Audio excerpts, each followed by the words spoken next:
This is Marcelo Malintin. Ngayon ay papakita ko sa inyo ang aking pinamili. Ulam. Yan, bawal kasi ang plastic doon kaya nagdala na ako.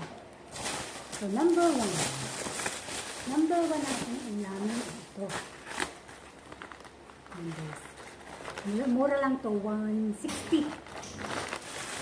160 kasi maliliit siya. Then, bumili tayo ng ito hipon, saka ilalabas natin ito. Hipon to guys. Kunti lang yung binili ko. Then, ang katuwang nito ay ano ang katuwang nito?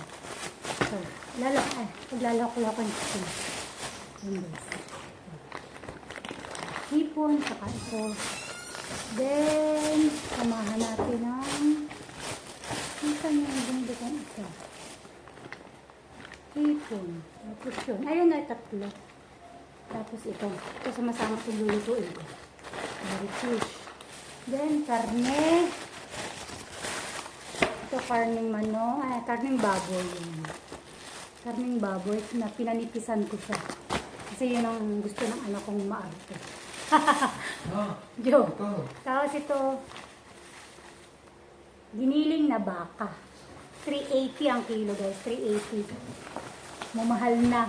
Pinapatan na ang baboy. Itong baboy, 380 din ang kilo guys. Di wow. Ito, 250 lang ang...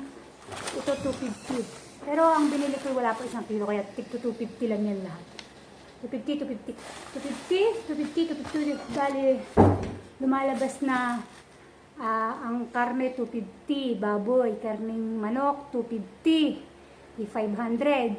Tapos, 250 din yung baka. Di 750. Tapos, yung napamili kong 370. Ganun lahat.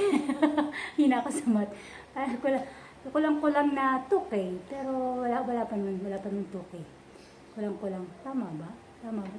Dahil bumili ako ng, nakita ko may ganito. Maiba naman. Strawberry. Tapos lalagyan natin ito. Diba? Kasi isda tayo ngayon. Then bumili din tayo nito. Yan. Tapos lalahakan natin ito. Siyempre, ilalahak natin ito sa hipon, saka sa tahong at yung, ano tawag doon? Katang. Yan. At paglalahalo-haluin natin yun. Okay, thank you for watching. This is the Saturday pamamalengke ng